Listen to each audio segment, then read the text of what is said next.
prima idea di questo contributo, concepito nella visita alla casa di Ferenc che abbiamo insieme effettuato in occasione dell'ultimo incontro a Budapest, era di approfondire il tema dell'influenza del pensiero di Ferenc, segnatamente quello del diario, sulla tradizione interpersonale della psicoanalisi. Mettendomi all'opera è subito parso evidente che un simile lavoro sarebbe stato troppo vasto per un ambito in relazione ad un congresso e il rischio sarebbe stato quello di effettuare un lavoro più cieco e si sarebbe probabilmente e necessariamente nutrito di una serie di luoghi comuni, cioè di concetti teorico-clinici a grandi linee di incontro relazionale senza alcun vantaggio specifico. D'altronde, che l'opera di Ferenc sia da ritenersi all'origine di praticamente tutti i filoni relazionali attuali della psicoanalisi che venga citato o no, è un fatto credo che si possa definire pacifico. Ancora è divenuto evidente dopo un po' che ci lavoravo che un approfondimento puntuale sull'intera tradizione interpersonale richiede un lavoro con un notevole lasso di tempo e di applicazione e non può essere appunto un tema di una semplice applicazione approfondita. Alla fine la scelta è stata quella di concentrarmi in modo peraltro poco sistematico su alcuni contenuti specifici del diario, segnatamente il meccanismo della dissociazione dell'io, il trauma e il bisogno.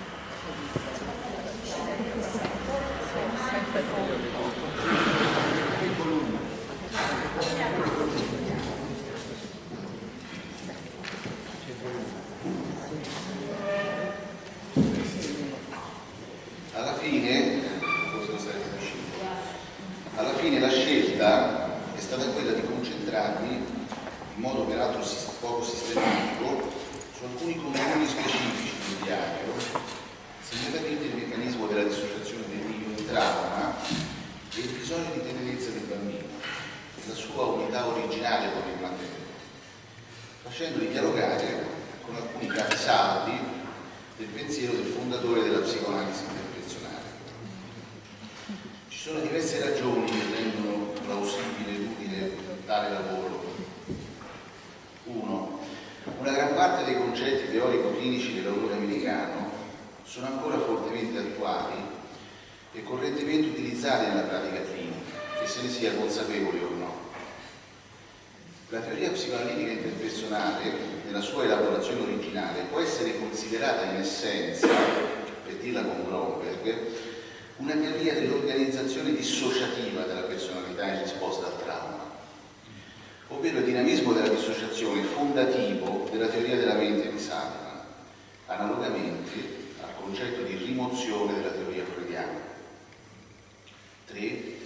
Clara Thompson, la paziente di Emmer e Diario, fu la principale collaboratrice di Salivan.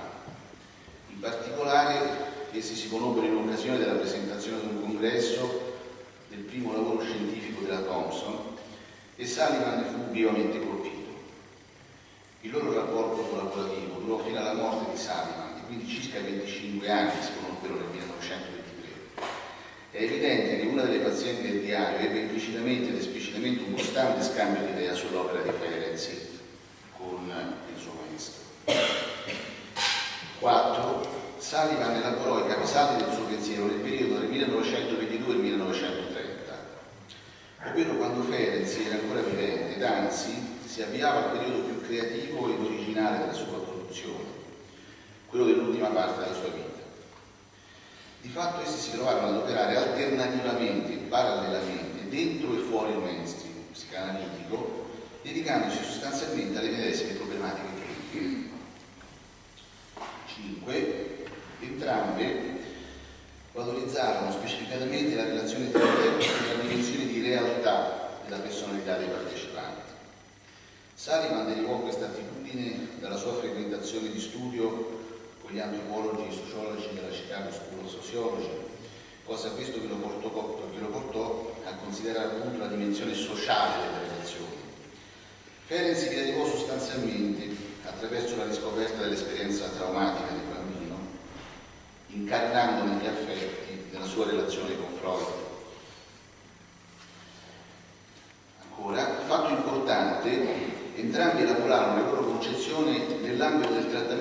pazienti gravi, essendo dunque esposti ad una fenomenologia clinica piuttosto primitiva, coinvolgente e frammentante. Saliman stimava personalmente Ferenczi, lo consigliò come analista a Clara Thompson, perché lo vedeva il più flessibile sotto l'aspetto della libertà di pensiero rispetto agli altri analisti. Peraltro, Saliman probabilmente gli fece la riscassa nella conferenza che Ferenczi tenne presso la Società Psicanalitica Americana nel dicembre del 1926 sul tema problemi della psicoanalisi nel momento attuale, ed anche successivamente nella conferenza della Washington Psychological Society dell'11 aprile del 27 sul tema della teoria oggettale. In ultimo, in ragione di questo dialogo, così come riportano Peace Green nella sua biografia di Clara Thompson, Ferenczi manifestò a quest'ultima nell'estate del 28 la sua sorpresa, cito il termine di Ferenczi, per la somiglianza che riscontrava in alcuni punti tra le sue idee e quelle di Saliman. Dunque proverò ad esporre alcune idee di Saliman, in particolare sulla risoluzione di trauma, riferendoli in confronto con alcuni passaggi del diario clinico condivibile, ma soprattutto evidenziando quanto è emerso nel percorso di studio. Il risultato è un lavoro del tutto interrogatorio, che rimanda ad un successivo approfondimento. Ferenczi del diario clinico espone i contenuti sia attraverso l'esperienza incarnata, sia attraverso delle concettualizzazioni che intendono essere delle prime definizioni di una certa astrazione teorica. Saliman, pur non avendo mai pubblicato in vita la sua teoria interpersonale, come del resto la maggioranza dei suoi scritti, espone le sue idee in modo compiuto ed unitario, ma con formulazioni teoriche molto vicine all'esperienza clinica. Il risultato è, almeno per l'idea sulla dissociazione sul dramma, una sorta di rimando e di eco reciproco, come se Ferenczi incarnasse per lo più la cosa dell'esperienza e Saliman ne definisse una rappresentazione ad un primo livello appunto compiuto ed unitario dell'astrazione. Quello stesso Ferenczi non potette attendere, per la sua morte sopraggiunti pochi mesi dopo la conclusione del diario.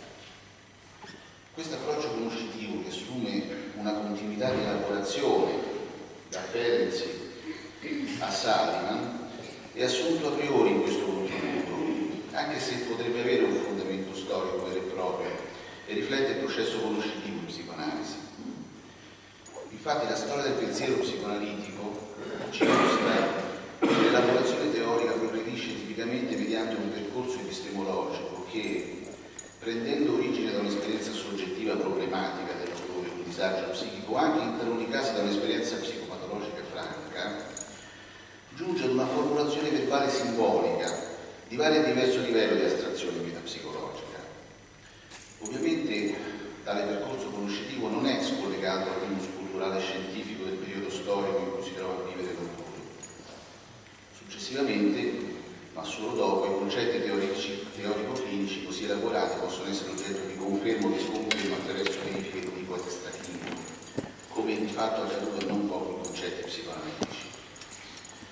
Sul piano storico, la direzione del processo conoscitivo appena delineato è sempre in linea di principio percorribile a ritroso, ovvero è possibile ricostruire e rievocare l'esperienza personale dell'autore a partire dal concetto teorico, l'esperienza problematica personale che ha costituito il primo moment soggettivo di quel concetto teorico medesimo.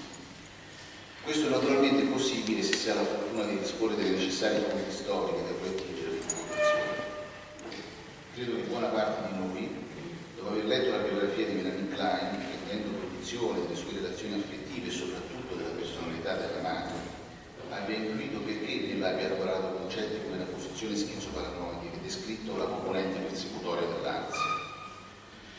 Dunque potremmo dire che un concetto teorico-clinico ormai installatosi stabilmente nella cornice terapeutica adottata come riferimento ad una specifica comunità analitica ha una sua archeologia affettiva ricostruibile.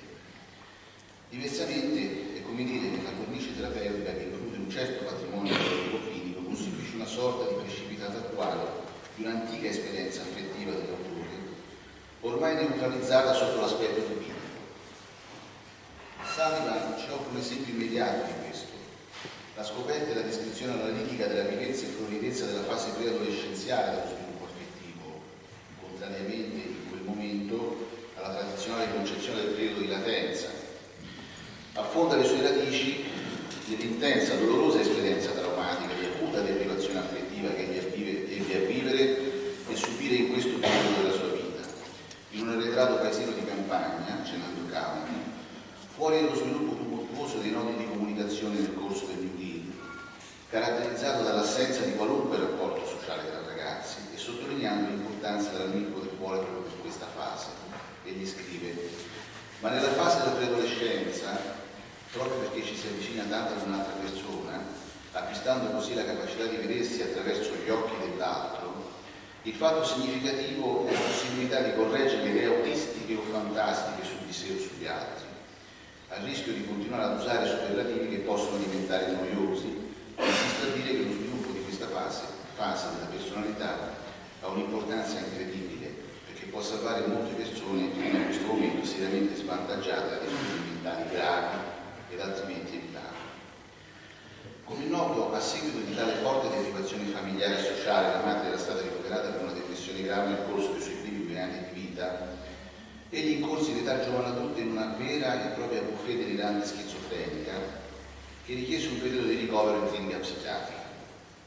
Dopo questo ricovero, i punti biografici si ricollegano direttamente al suo percorso formativo come medico e psichiatra, come se ci fosse un psichiatra, come se ci fosse un uomo.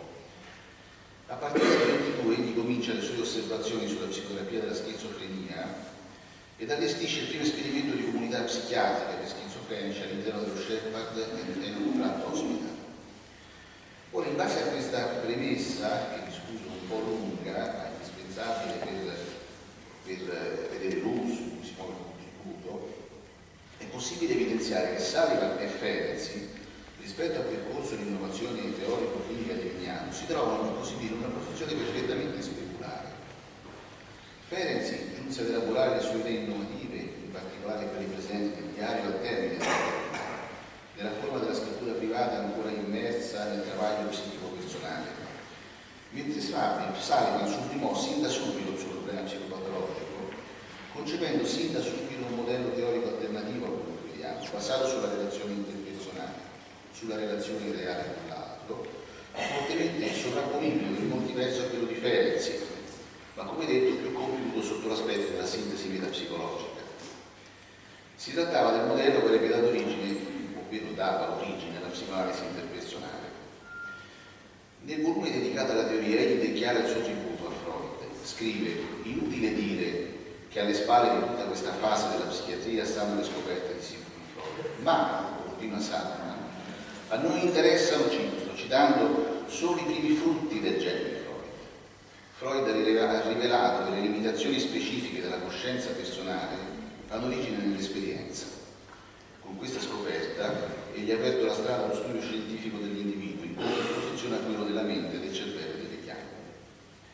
È lo stesso Freud che Ferenczi, partendo da un legame personale, desiderava quale fonte di riconoscimento della propria originale, ma discostata della propria opera originale, ma discostata dal mainstream psicoanalitico di allora.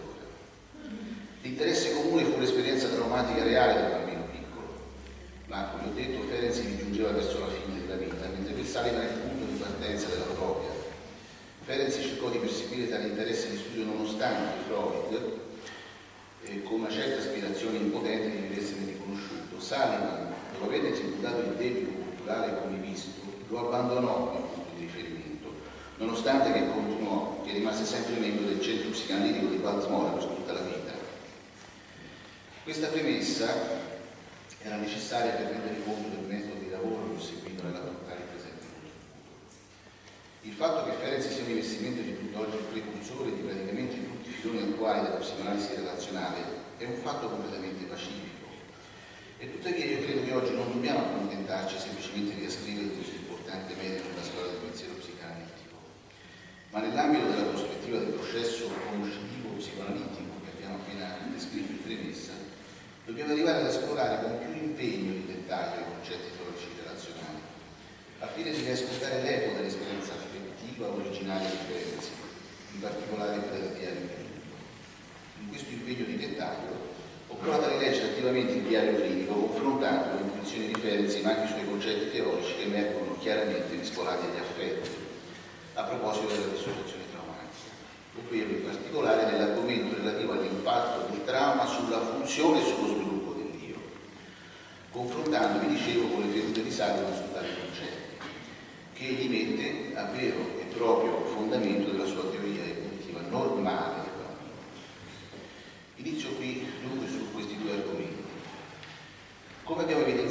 Sullivan questi due fenomeni sono alla base dello sviluppo. Sin dalle precoci interazioni con la madre, il bambino è stimolato nella crescita da una certa quota di angoscia trasmessa empaticamente dalla madre stessa. In particolare nella concezione sullivaniana, al fine della crescita della personalità, il bambino necessita di soddisfare due categorie di bisogni: bisogni di soddisfazione di natura fisiologica, sonno, alimentazione, contatto cutaneo, stato un precursore dell'attaccamento da questo punto di vista, il contatto uditivo e visivo con la madre, e di bisogni di sicurezza. Tra questi ultimi, Sullivan descrive il bisogno di ricevere tenerezza, biologicamente fondato. Abbiamo qui un prima eco dello stadio della tenerezza di Ferenczi. In base al teorema della tenerezza, cito Sullivan, come lo definisce Sullivan, tale bisogno viene soddisfatto dalla madre sulla base di una spinta biologica a dare tenerezza in presenza della manifestazione di questo bisogno del bambino. L'incontro tra questi due bisogni di ricevere e di dare tenerezza viene ad un livello empatico. Peraltro lo psichiatra americano è il primo ad usare questo termine nel contesto di una teoria dello sviluppo affettivo. Egli afferma che, cito dalla teoria, la tensione dell'angoscia quando si è presente nella nutrice induce angoscia nell'infante. È impossibile spiegare razionalmente questo passaggio, cioè il modo con cui l'angoscia della madre induce angoscia nel bambino.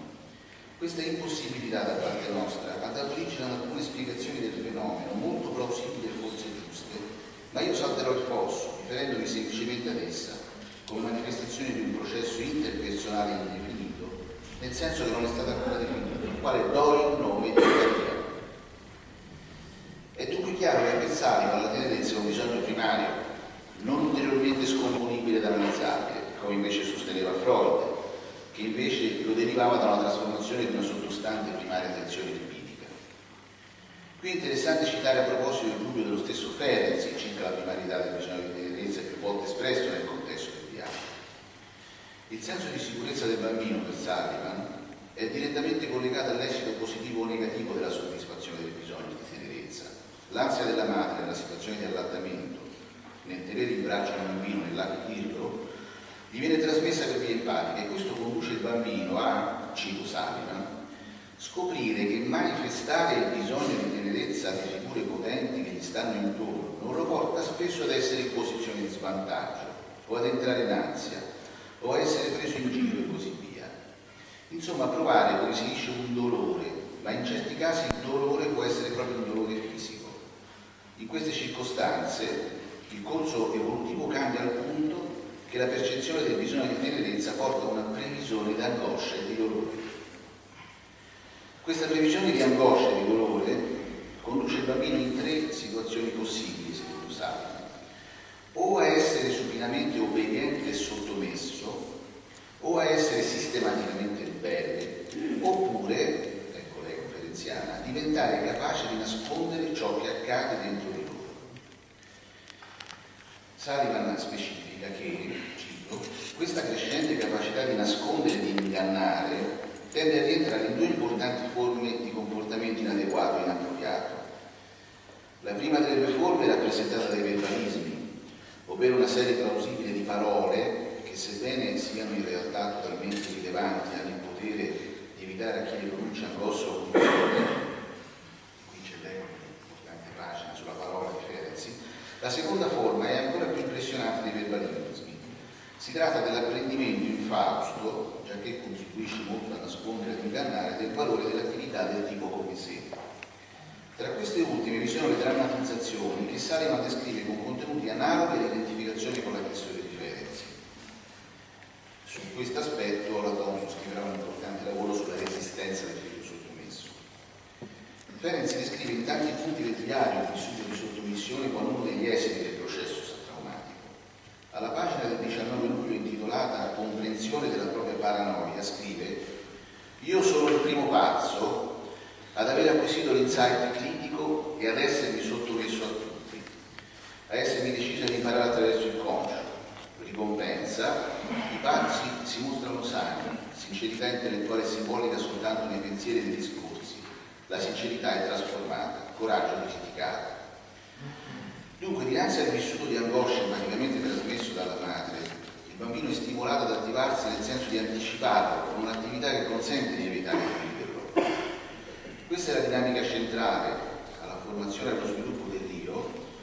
dinamica tra la madre e l'attività del bambino è il motore vivente dello sviluppo della personalità nei primi anni di vita.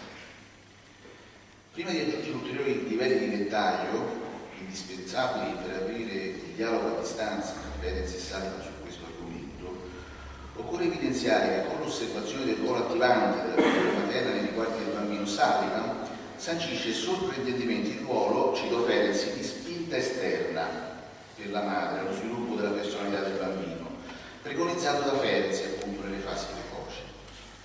Tale ruolo di spinta esterna, ripeto il termine ferenziano, era stato appunto già descritto da Ferenc nel suo diario del 16 giugno. In tale giorno, denominato come argomento senso della personalità come risultato del riconoscimento da parte dell'ambiente, egli scrive: esprimendoci con termini mutuati dalla fisica e dalla geometria, potremmo affermare sulla scorta di esperienze analoghe che indispensabile base della personalità è il narcisismo, cioè il riconoscimento e l'affermazione del proprio sé come un'entità realmente esistente, preziosa, con una determinata grandezza, forma e significato, può essere raggiunto solo se l'interesse positivo dell'ambiente, diciamo la sua libido, garantisce in qualche modo, attraverso una spinta esterna, la solidità di quella forma di personalità. Senza una simile controspinta, diciamo d'amore, l'individuo tende ad esplodere, a dissolversi nell'universo a forza di. Dunque, per entrambi i due autori, le caratteristiche reali della personalità del caregiver, di chi si prende cura del bambino, aggiungerei che si diceva la lista che viene da lontano, sono importanti e determinanti per lo sviluppo armonico del sé. La madre che soddisfa il bisogno di tenerezza o la madre che trasmette empaticamente il vissuto di angoscia al bambino evocano un'esperienza evidentemente diversa, che il bambino rielabora direttamente nei termini dell'esperienza di sé. Per Salivan le figure genitoriali costituiscono la matrice, il termine di Mitchell, nell'ambito della quale si sviluppa la personalità del bambino. In base alle caratteristiche reali della figura di accudimento, egli denomina la madre che soddisfa il bisogno di tenerezza la buona madre e la madre che trasmette uno stato di angoscia la cattiva madre. Queste due madri elicitano nell'esperienza di sé del bambino due personificazioni che egli denomina in corrispondenza il me buono e il me cattivo. Cito Salivan: il me buono è la personificazione iniziale che organizza quell'esperienza in cui le soddisfazioni dei propri bisogni sono state intensificate da supplementi premi di tenerezza. Questo me buono, giunto al suo grado finale di sviluppo, è la cosa di cui ci si parla quando l'argomento è io. Il me cattivo, d'altro lato, è la personificazione iniziale che organizza quelle esperienze nelle quali alle attività che implicano la madre, nella sua posizione interpersonale più o meno chiaramente percepita, si associa una quantità crescente di angoscia, e cioè il me cattivo è fondato su un gradiente di angoscia in aumento. Chiudo la citazione. Ma ciò che più attira l'attenzione nell'ambito di questo dialogo a distanza tra Salivan e Ferenc è la terza personificazione dell'io del bambino, che Salivan denomina non me.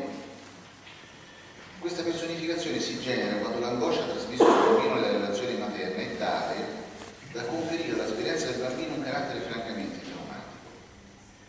Mentre il me buono e il me cattivo si esprimono narrativamente nella coscienza, il non me si genera dalla frammentazione dell'io e va a costituire un sistema dissociativo. In questo quadro un certo grado di dissociazione nelle fasi precoci della vita è presente anche a carico delle personificazioni del me buono e del me cattivo, ma nel caso di un traumatismo relazionale di natura fisica o sessuale, il non me si iscrive in un processo dissociativo severo che può arrivare, appunto, secondo Salivan, a una vera e propria frammentazione dell'io.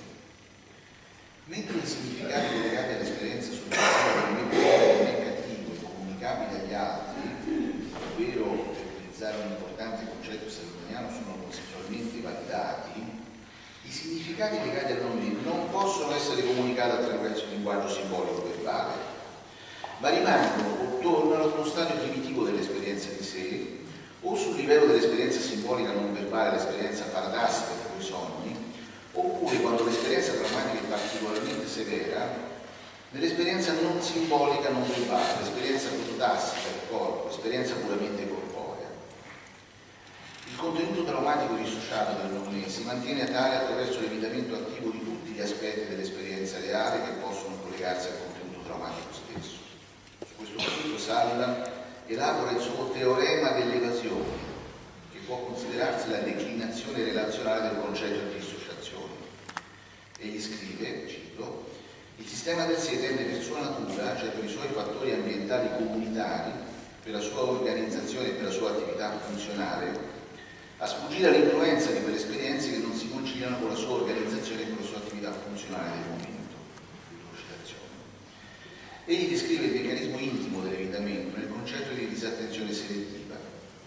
Ma torniamo al diario e osserviamo quanto scrive Ferenc in data 9 maggio con in epigrafe rinuncia di sé meno io, che appare fortemente risonante con l'idea salivaniana della genesi dissociativa del nome. Scrive Ferenc, cito dal diario, il mio desiderio originario è questo, non deve esistere niente che mi disturbi, niente deve intralciare il mio cammino, ma certe cose cattive non vogliono obbedirmi e si impongono alla coscienza. Dunque ci sono anche altre volontà al cuore della mia, perché allora emerge in me quasi la fotografia dell'esterno del corpo, non appena, riconoscendo la mia debolezza, ritirandomi scompaio. Perché chi è colpito dal terrore imita nella sua angoscia i tratti del buco terrificanti? La maschera del ricordo si sviluppa forse sempre a prezzo della morte temporanea o permanente di una parte dell'io. All'origine un effetto di shock, magia di imitazione? La memoria è come una serie di cicatrici da shock dell'io. Il materiale dell'io diventa quasi fotochimicamente modellabile, infatti è sempre modellato dallo stimolo esterno. Invece di affermare me stesso, è il mondo esterno, la volontà estranea che si afferma a mie spese, mi opprime e rimuove l'io. È forse questa la forma originaria della rimozione? Saliman sottoscriverebbe integralmente questo passo di Ferenc, ma risponderebbe negativamente alla domanda finale. E infatti cito, preferisco assai parlare di dissociazione delle grandi tendenze integrative piuttosto che di repressione di tali tendenze, perché non credo che il concetto di repressione descriva effettivamente ciò che avviene. La personalità manifesta queste tendenze, ma l'io consapevole non si concentra in nessun caso sugli eventi quando queste tendenze si manifestano. Bromberg conferma l'attualità di questa formulazione di Salivan, uno scritto del 95. La teoria di Salivan dell'analisi interpersonale, sintetizzato dall'essenziale, è dal mio punto di vista una teoria dell'organizzazione dissociativa della personalità in risposta al trauma. Non è una nuova versione della teoria di Freud della rimozione in risposta al conflitto. E nonostante alcuni fraintendimenti storici, la dissociazione non è semplicemente una parola di Salivan per rimozione. Ancora Salivan sul punto. In generale possiamo dire che un sano sviluppo della personalità è inversamente proporzionale alle quantità delle tendenze che sono venute a trovare in dissociazione. E in altre parole, se nulla è dissociato, allora l'individuo, sia egli un genio o un imbecille, sarà certo un sano di mente. Ma se invece una persona anche di grande talento è costretto dall'esperienza, e cioè dalle persone importanti che conoscono di più nelle varie fasi del suo sviluppo, a dissociare dalla coscienza un numero considerevole di sistemi motivazionali potenti e duratori, allora quella persona sarà molto esposta alla malattia mentale. Sarà inevitabilmente disadattata in alcune situazioni della sua vita, perché nella sua attività complessiva c'è una divisione tra gli atti di cui è consapevole e gli atti che compie senza saperlo. Lo sottolineo perché questo aspetto potrebbe essere un'antica radice dell'enactment di Controtransfert, che è un istituto tecnico attualmente molto in discussione. Salivan ha dunque sviluppato una teoria evolutiva della personalità e una corrispondente teoria della psicopatologia esposta nel volume sugli studi clinici, interamente basata sulle caratteristiche specifiche con cui reagisce l'io all'angoscia e dunque anche all'impatto traumatico, nelle diverse fasi della crescita del bambino. Queste concezioni psicopatologiche specifiche non riguardano in particolare questo contributo, ma è davvero interessante nel notare che esse si collegano peculiarmente ad un altro importante contributo ferenziano, fasi evolutive del senso di realtà. Una ricerca concettuale, questa del confronto tra i due lavori, che andrebbe fatta con grande interesse. Un ulteriore lavoro andrebbe fatto sviluppando le intuizioni ferenziane rispetto al ruolo del gesto e della parola nel processo di accesso alla coscienza per mezzo della ripetizione. Questa è una linea di ricerca che, partendo dagli scritti di Salivan sull'esperienza sintassica, rappresentata dalla formulazione dell'esperienza validata consensualmente, toccando il concetto di Levinson di competenza semiotica, finalizzata a salvaguardare il rapporto con la realtà da possibili mistificazioni, fino al concetto di esperienza non formulata all'esterno, caratterizza in modo peculiare il processo di rendere coscienti nella tradizione interpersonale. Ferenc in data 1 giugno, pagina del diario denominata consente accesso alla coscienza, esprime idee analoghe. Accorgersi della lacerazione tra l'io e l'ambiente, la parte dell'esperienza interiore che può essere rappresentata attraverso il gesto e la parola, sarà separata dal proprio io come mondo esterno. Contemporaneamente diventa un altro consapevole, conscio del fatto che esiste un mondo esterno. Il resto dell'io riconosce così la sovranità. In definitiva, al fine di sintetizzare queste enormi osservazioni sul tema della dissociazione del trauma, potremmo dire che mentre per Ferenc la metafora della frammentazione dei processi psichici costituisce la cornice eziologica per comprendere la fenomenologia del trauma nelle sue diverse manifestazioni cliniche, per Salivan costituisce la metafora originaria dello sviluppo del bambino. La condivisione dell'esperienza di tenerezza e di angoscia, e soprattutto il grado di quest'ultima, quasi al conseguente grado dell'intensità traumatica prodottasi in ogni caso sull'io, individua un'evoluzione normale o patologica della personalità. Per Ferenc l'identità della persona di sé è qualcosa di perduto a seguito della violazione traumatica e da recuperare, e per Salivan è semplicemente una meta costante dell'intera esistenza umana, una meta ideale e finanche illusoria. In Delusione occasionale di Individuali, egli riafferma l'illusione, impronta evidentemente narcisistica, della reale possibilità che ha il sé di trascendere le situazioni relazionali fuori dalla sua percezione unitaria. Egli scrive: una delle più grandi difficoltà di ottenere un cambiamento favorevole è questa illusione quasi inevitabile che ci sia un sé esistente, duraturo, unico, semplice, chiamato veramente io, e in qualche strano modo proprietà privata del paziente o della persona. Non può essere fatto nessun grande progresso in questo campo di studio fino a che non si realizza che il campo di osservazione è ciò che le persone fanno una con l'altra. Una volta fatto questo, non è mai chiaramente giustificato qualcosa come una personalità individuale, duratura unica. Per quel che ne so, ogni essere umano ha tante personalità quante relazioni interpersonali.